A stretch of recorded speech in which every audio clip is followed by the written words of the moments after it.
What's up, gamers? It's Above, and today we'll be covering a Grandmaster that many consider to be one of the hardest GMs in the game. The Corrupted is a long strike with several encounters that require coordination from your fire team, but has received several nerfs over the past few seasons and is nowhere near the difficulty we once knew during Season of Arrivals. The tips in this video will make your runs significantly easier, concluding with a boss bake strategy that is going to blow your mind. If you enjoyed today's video, a like and subscription would be greatly appreciated.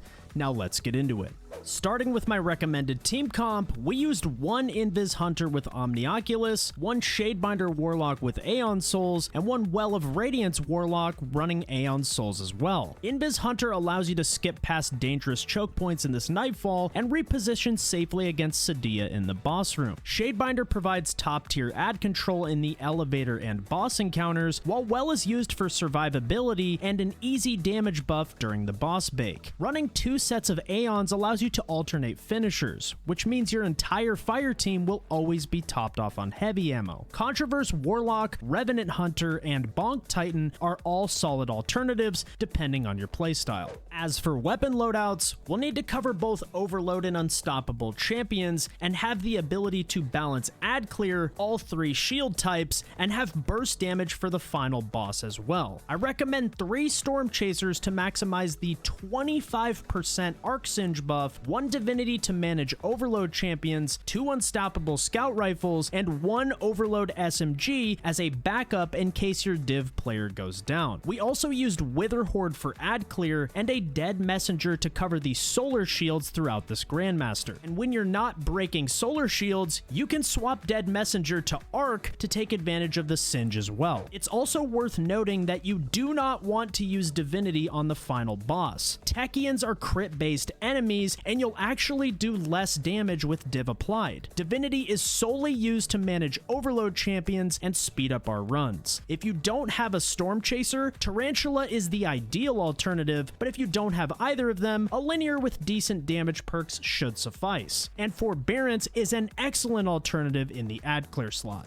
As for key armor mods, I recommend using Arc Resist and Concussive Dampener to help counter the 50% increased damage we take from Arc Singe, Sect of Insight on both sets of your Aeons to keep our team topped off on heavy ammo, and though I'd usually recommend Linear Scav, it's currently bugged, so you'll actually benefit more from running GL and Trace Rifle Scavengers instead. I also recommend Revitalizing Blast for additional ad clear when stunning champions, and as always, the closer you can get to 100 Resilience, the better, as 100 Resilience now grants a 40% damage resist at tier 10, which is almost on par with pre-nerf Protective Light. Diving right into the Nightfall, as you load in, prepare to spawn kill the Overload champion that spawns in front of you, and once dead, you can summon your Sparrows and head right to skip the hordes of Scorn and Taken in this area. When you reach the other side of the bridge, there will be a Taken Phalanx mini-boss that will walk into your line of sight. Apply div, then melt it with your linears. Once this enemy dies, you have 2 minutes to clear the remaining Overload champions. I recommend smoking your teammates and repositioning to this hill where you can clear the bridge with minimal threat to you and your fire team. As I mentioned earlier, a Void primary is key due to the volume of Void shields in this Nightfall, and makes clearing the bridge extremely easy. Once most of the ads are dead, there will be 2 Overload champions waiting for you. Kill one and finish one, which will allow you to restock on ammo before moving on to the elevator. As you make your way through the portal, clear ads, then have your Omni Hunter pass orbs to your teammates to charge them. You want these in hand ahead of time because insta-breaking the shields makes this encounter significantly easier. Once you have the orbs in hand, have your Omni Hunter activate the elevator, as it gives your Warlocks time to place their rifts and stasis utility. Once activated, spam Wither Horde where the Scions spawn in. The combination of Wither Horde and stasis should insta-kill most of the ads, allowing for a safe break on the shielded majors that spawn in shortly afterwards. The Phalanxes die rather quickly, but the Centurion is extremely tanky. His Axion darts will also one-shot you, so make sure to focus him to kill it as quickly as possible. Once clear, the elevator will begin to fill with Taken Corruption. This is phase 2, and as this is happening, your Omni Hunter will need to collect the new charges to pass to your teammates. This time we'll have enough another wave of scions, and 3 new mini-bosses that will spawn in shortly after. Spam Witherhoard and grenades as much as possible to spawn kill the scions. You can then break the shielded mini-bosses and use your supers to clear the room safely. Shadebinder does extremely well here, and if you get in trouble, you always have smokes at your disposal to reposition. And when the final mini-boss dies, we're moving on. Before we can leave the elevator, we'll need to clear the adds in front of us. This wave includes an unstoppable ogre, 2 shielded arc knights, a shrieker, and a massive trash mob, so you'll want to clear this area from here to avoid being out of their effective range. As you enter the next room, there will be 2 more unstoppable ogres, 3 arc knights, and 2 shriekers. Take your time clearing this area and get finishers on the ogres to restock on heavy ammo. Head right up the stairs, and when you reach the top, the next encounter will begin. There are 2 key enemies known as ransacker ogres that we need to worry about, 1 hive and 1 taken. This area is loaded with adds, and we have a castaway mechanic that will teleport your fire team back and forth between the normal and ascendant realms roughly every 15 seconds. This is extremely dangerous because the adds can move around even when you're not on the same side of the encounter as them. This can easily catch your team off guard when you teleport back and lead to silly wipes, which is why we're going to try and avoid this mechanic altogether. Our strategy skips almost all of the adds and requires you to kill just 5 enemies to progress. So, when we reach the top of the stairs, sprint to the planter in front of you and throw down a well. There will be an unstop that can spawn randomly at either the back left, middle, or right side of the encounter. Locate the champ and kill it. This is the only add outside of the ransacker ogre that you need to kill on this side of the encounter, which means once it's dead, we can nuke the hive ogre. If you aren't able to kill the ogre before the castaway mechanic kicks in, simply back up behind this pillar and wait to be teleported back to the normal realm. You can then finish off the hive ogre, which will despawn the remaining adds and get rid of the castaway mechanic altogether. This means that you'll stay in the ascendant realm for the rest of the encounter. Head to the room at the back right hand side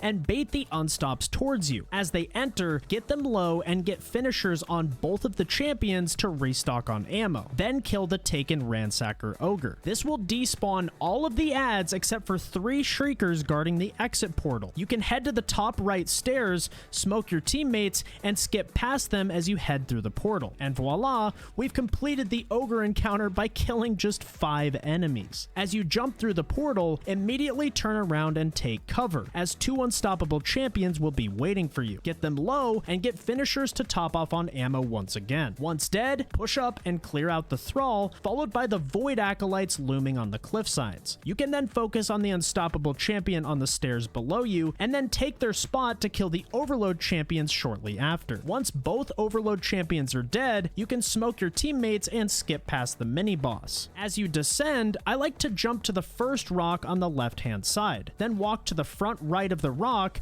and drop down. This should drop you directly into the portal, which makes this part extremely easy. The next set of platforms will be populated with void shielded acolytes, so clear them slowly as you go, then use the last platform to clear the adds below you. There are a ton of enemies here, some of which are hiding behind the pillars, so take your time clearing, and once you have most of the enemies dead, you can jump down and clear the remaining adds. You then want to push up to this head glitch and get the first overload low, and get a finisher on it to restock on ammo before the boss fight. You can then kill the final overload and make your way to the boss room. And now it's time for the boss bake that I was hyping up at the beginning of the video. Though the setup is a little tedious, it will be well worth your time, so follow along. When you take the leap over to the boss arena, the fight will begin. Sadia will instantly teleport to the back right hand side of the room, and adds will spawn on the right platform. We're going to break line of sight with the boss by playing on the stairs next to this crystal. This is where add clear weapons and stasis utility go huge. Throw down a healing rift and have your stasis lock throw their turret directly in front of you, but you want to make sure that the turret does not have line of sight with the boss. Any damage, even immune, can throw off her AI and mess up her positioning for the boss bake. Witherhoard and Dead Messenger are absolutely insane here because the adds group together when they jump across to the center platform, which makes them easy pickings for these types of weapons. Once the room is clear, have your Invis Hunter head over to gather an orb and toss it to your teammates to charge it. Then break the shield of the boss but do not shoot her. This will trigger the next wave of ads, which will spawn on both sides of the arena. They'll begin jumping to the center platform, so you'll want to pre-plant Witherhoard once again and pop your Shadebinder as they begin doing so. However, you do not want to detonate your super because it will do immune damage to the boss, so simply spam your freeze while Witherhoard handles most of the ad clear. Once dead, smoke your team and make your way to the far side of this room behind this crystal. Sadia will still be unshielded, and since we haven't done any damage to her,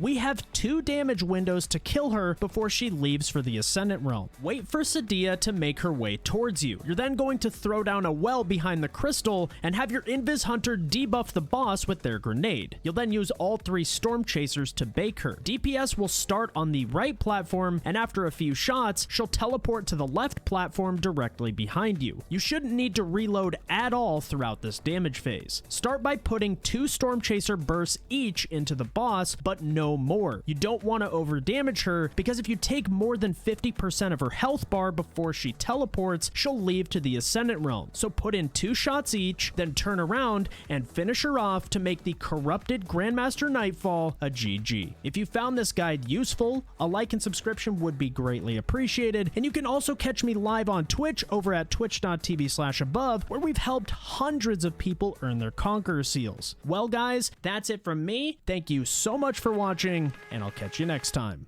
Peace!